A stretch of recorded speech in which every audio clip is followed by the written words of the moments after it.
The stunts and tricks performed in this video are performed by professionals in controlled environments, such as closed-circuit roads and tracks.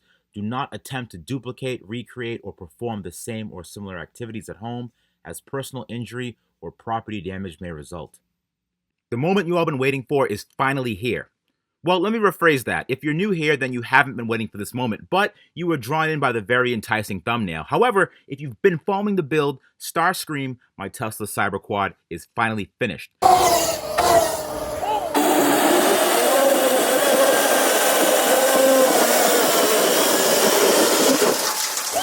knew that was gonna happen. Yeah, there we go. Now, there's many things that scream America: cheese in an aerosol can, hot dogs and competitive hot dog eating masks, the Grand Canyon, horse meat, bald eagles, mobility scooters, ATVs, calling sports teams world champions when they only reside in the United States, apple pie, and bulk food shopping. But not many things scream America quite like a four-wheel death machine that looks like a cheese grater, accompanied by some Wrangler jeans, a barbecue-stained shirt, and a flamethrower. America! Yeah! Is this over the top? Yes. Unnecessary? Yes. Dangerous? Yes, as all good things are. So sit down, let me tell you a little story about the build of my Tesla Cyberquad, because I know you want to see this thing dance. Now, a small and up-and-coming electric company called Tesla Motors unveiled their first pickup truck last year called the Cybertruck, and it was the epitome of the emperor's new clothes. Had I designed this thing and not this guy in the black crewneck shirt and skinny jeans, I would have been shot in front of a firing squad.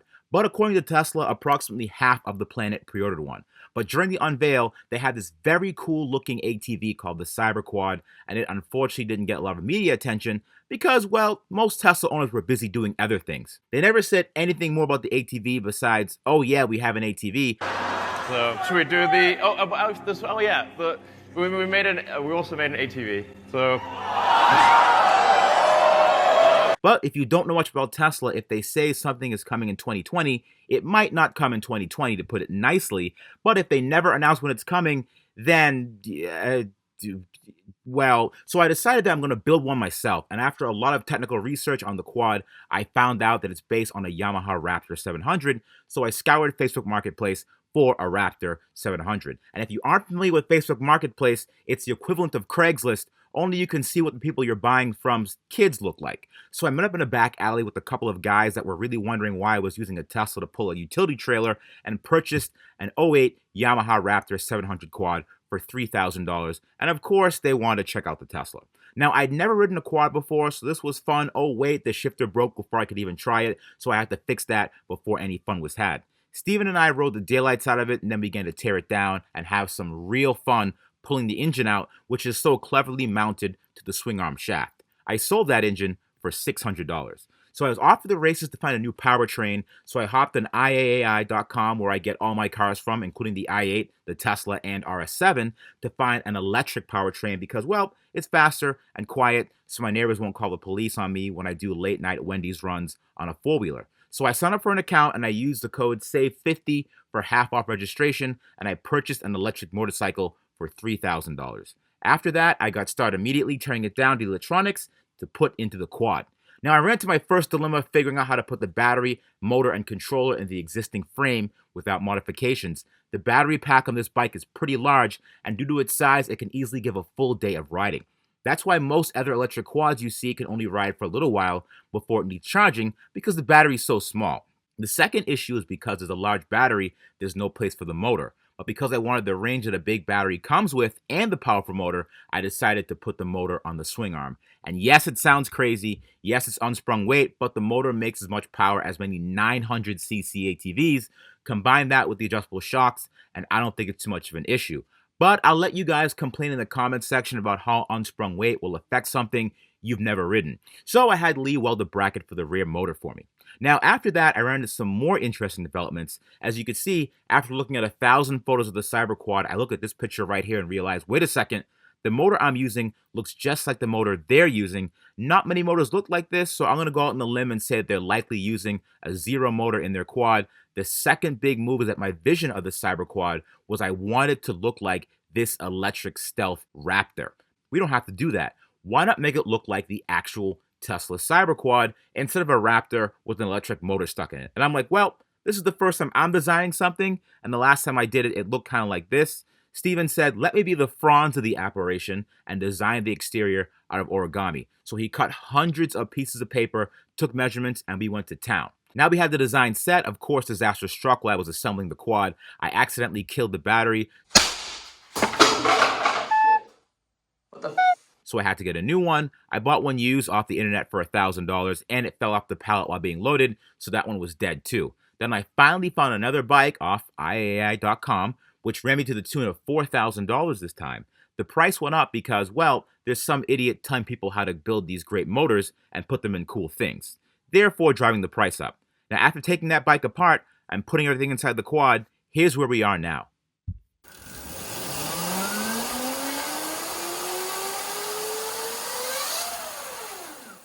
Okay, one more time, all right?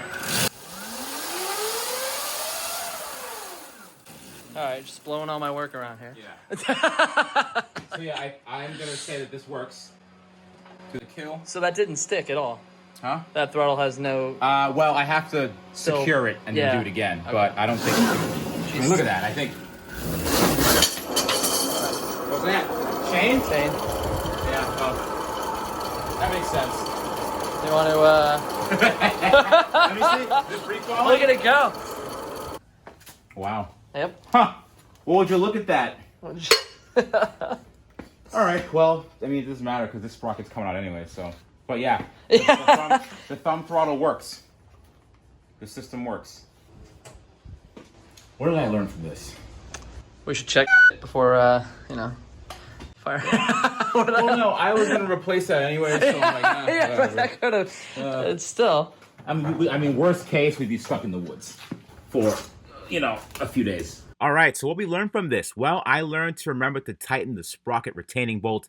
That is what I learned. Now, we've covered some serious ground after losing the battery from before. We had to replace the motor, controller, and battery because they're all linked to each other. Now we can finally get back to making progress. We're not about to give up because of a single battery failure. But speaking of single, all right, are you a single motor short-range Tesla Model 3 owner? Are you lonely at superchargers? Does your love life not have enough electricity in it? Is that a J1772 plug in your pocket, or are you happy to see me? It's time to upgrade to FSD. Find someone to date. Believe it or not, this is a real thing coming to this world, okay? There is an actual dating website for Tesla owners, which is maximum cringe in my opinion. But if you want to date a Tesla owner but don't have a Tesla, another casual reminder for the Chicago Hested Fund. Again, if you missed it the first time, its annual raffle is about to take place, and tickets are selling out fast, and these tickets are capped. You can get yourself on this dating site and win a Tesla Model S, X3, or Y, or $50,000 cash. Use promo code RichRebuilds in the description box below to get 2 tickets for a discount off to help your chances and help a good cause. The CCF Fund has over 40 programs to help the Chicagoland area people in need, which feels good. Almost as good as you winning a Tesla and then getting on a dating site and then winning a significant other because you found someone who is also in love with Elon, which will likely lead to problems later on. But hey, what a time to be alive.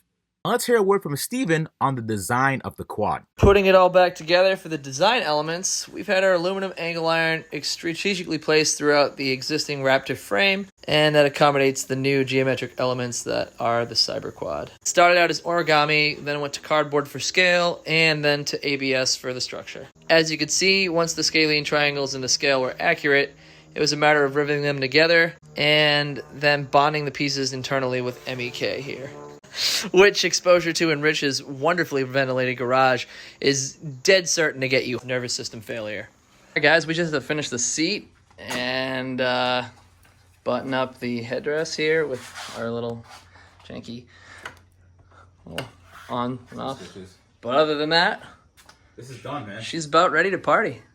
I'm going to install a bonus feature. I am going to install a winch on this thing because I realized something when I was running the trail the other day.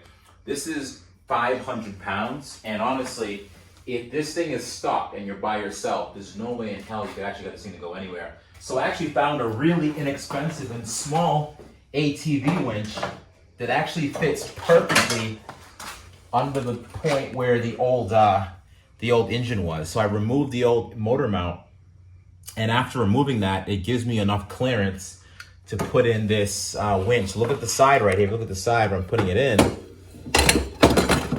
it actually fits in that spot perfectly. Look at that.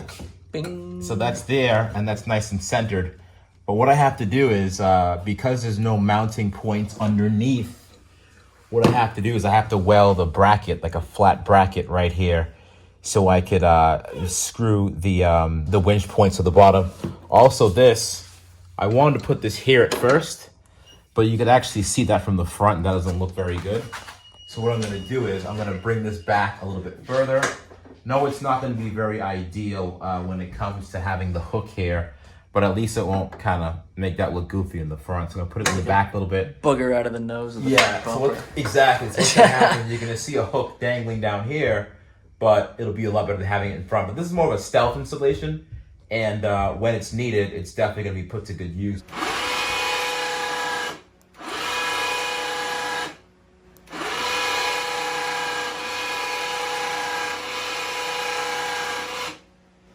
It's gonna get up there. Same way porcupines mate. Very carefully. Easy does it.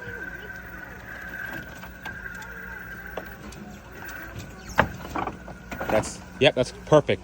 It won't. Close. Wow, there you go.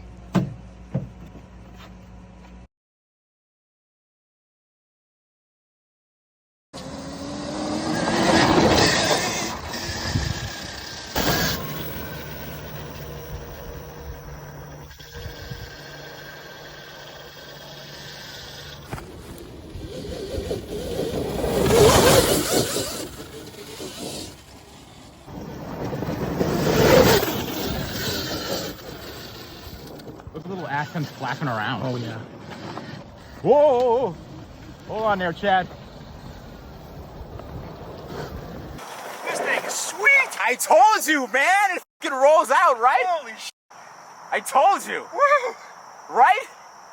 Dude, this is my YF. Dude, it moves, right? Oh, it moves. It moves. I launched it. It moves, man. That dip? Yeah, I was like, you got air, right? You got off. some air, right? Yep. Right off.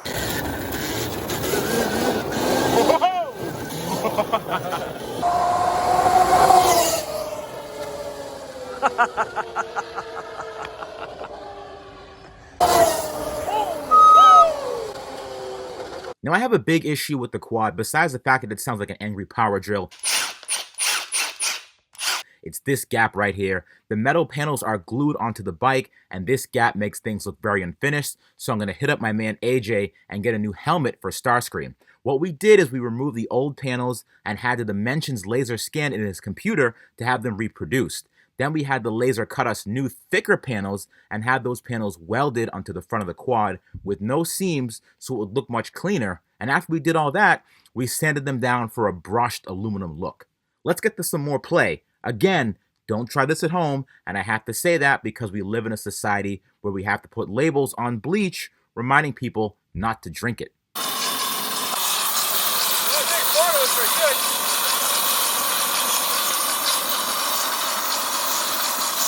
Dude, I love these, like, the polarizing lenses. Not polarizing. You like to be able to see that You color. like that man sweat in that helmet? Oh, I fucking love it. You like sharing it with Smells Steve? like Steven. All right, BRB.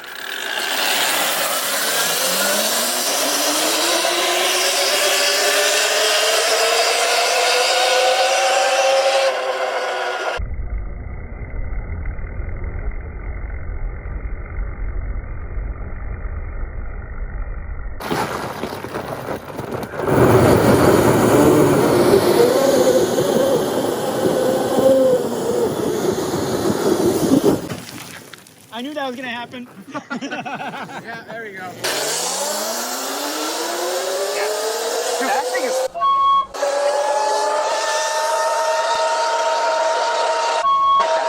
not loud, but think about how loud a regular one would be. Woo!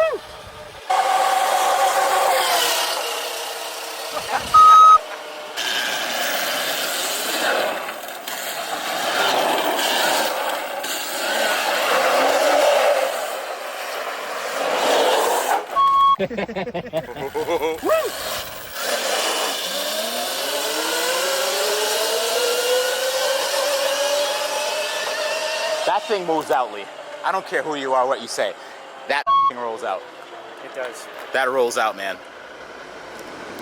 Now we're now cranking out our top speed runs on a private closed road, and we use the GPS tracker app to give us our speed with the different combinations of the sprockets that would yield the most torque across the board or top out the RPMs. We found that our most insane torque band, with all of the torque down low, great for crazy hole shots, was able to get us a casual 68 miles an hour. Now our mid-range torque band combo gave us 88 miles an hour, and our top end combo gave us 102 miles an hour. Now we have an ultra high-end sprocket combination, and no one was interested in testing on how fast it would go because we would likely need an airport runway. If you've ever been over 60 miles an hour in a quad, things get sketchy really fast. But we were able to get 102 miles an hour out of this beast. This thing flies. I can't even begin to explain the torque and the power band on this quad, but with the all-terrains, we were able to get a best 0 to 60 of 4.2 seconds. With street tires we borrowed from my friend Jason, we were able to get that down to about 3.9 seconds.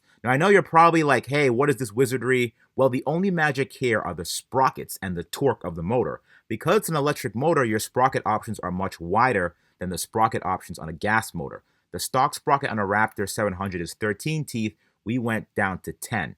We also increased the rear sprocket size significantly as well. Now, I weighed the quad, and it's a porky 500 pounds with the perfect 50-50 weight distribution. But why is it so much faster than a stock or even modified Raptor, even though it weighs more? Well, the motor makes more torque, and it has all of its available torque far sooner than its gas counterpart. So you don't have to rev it all the way to get to its full potential. Speaking of torque, I was able to do some testing in terms of its pulling power. I have a 5,000-pound military Humvee, and here's what the quad was able to do. It pulled my Humvee up a slight grade. It pulled the Humvee over a wheel chock, broke traction, and it kept pulling the Humvee up the hill and around a corner to the tune of 20 miles an hour. It could have pulled it faster, but after I was pulling a Humvee at the speed of 20 miles an hour, I quickly asked myself, what am I even doing? So to put it in perspective, I weigh about 200 pounds, the quad weighs 500, and it did this on all-terrain tires. So it has to pull 700 pounds of its own weight and a Hummer from a dead stop without overheating. Now, to be fair, I made some cooling modifications which kept things in order, but even I was impressed. Imagine what an electric Humvee with 4 of these motors could do. Let's check the motor check the motor temp. How are we doing on temp? Oh, guess no temp warning. No temp warning, dude. And the motor's cool. Like, it's Dude, warm the to the touch, but fan? not hot. That fan's the Where dude. do we have the fans? Dude, that fan is. I There's mean, so much passage in there. I don't want You to. can feel it. I don't want to flex, Yeah, you but can yeah. feel it. You can feel it because the controller is mounted so much About higher 3 above inches. the battery. We put the controller 3 inches above the battery. Yeah. And there's a cooling fan That's under. right below it. Right below it, so it's better blowing. than the heat sink. It's blowing, yeah. Great, Better heat sink. Great work, guys. Who wants to? Rich, you got to take it. I'll go for a quick ride. Please. It's like having a quad that's always in the right gear, and it carries that momentum until over 70 miles an hour. You're always in the right gear, no downshifting, no thinking about anything. Now, the other questions I get is how much range do you get? And that's a good question because I don't count mileage, but I will tell you that with all of our tests, we had Chad, Steven, and myself beat the hell out of this thing. We pulled my Humvee, used the winch to pull itself uphill about 9 or 10 times, multiple top speed runs in various terrains, burnouts, and other shenanigans. It has only consumed half of its battery. So there's no doubt you'll be able to ride a full day or get bored before the battery runs out on this thing. In terms of charge time, I removed the onboard charger of the bike to save space and weight and opted for an external charger that goes directly to the battery, and I could charge it to full in a few hours. Is it waterproof? Well, it is for the most part. I sealed all of the connections, and the battery is also well sealed against water, but I unfortunately didn't get a chance to do some deep water testing, which was my goal because it hasn't rained here in a long time, and there'd be no real place to test it. But you'll see the quad pop up in a few videos in the future here and there, and at some point I may upgrade to the more powerful motor and controller and make this thing even more insane. Now, the other question I get is how do I deal with the fact that it makes no noise? Well, pretty easily because all my other methods of transportation make lots of noise, and this one is so fast it doesn't even matter. Some people like to make noise when they're coming. I don't have to prove anything to anyone because trust me, you'll know when I'm there. Thank you everyone for watching. Special shout out to Steven who gave it the Cyberquad look, my man Robert who helped me with the sprocket options, Arlen, Stefan, Brian, the mystery person over at Zero has been helping me, and the people over at the unofficial Zero manual website. If you want to see more on how the quad was built, I skipped over a few things in this episode, but look at the Cyberquad playlist in the link in the description box below to see more on how it was done. Now, the last point I wanted to make was the look of the quad. A lot of people kept saying how ugly it is and how hideous it looks. Do me a favor. Call your girlfriend or wife over. Look at her dead in the eyes for 5 seconds. Don't break eye contact. Now ask yourself, is she the best looking woman in the world? Absolutely not. No, she is not. But remember, you picked her. Thanks for coming to my TED Talk. Hit that subscribe button, and I will see you guys next Sunday with more RS7 content.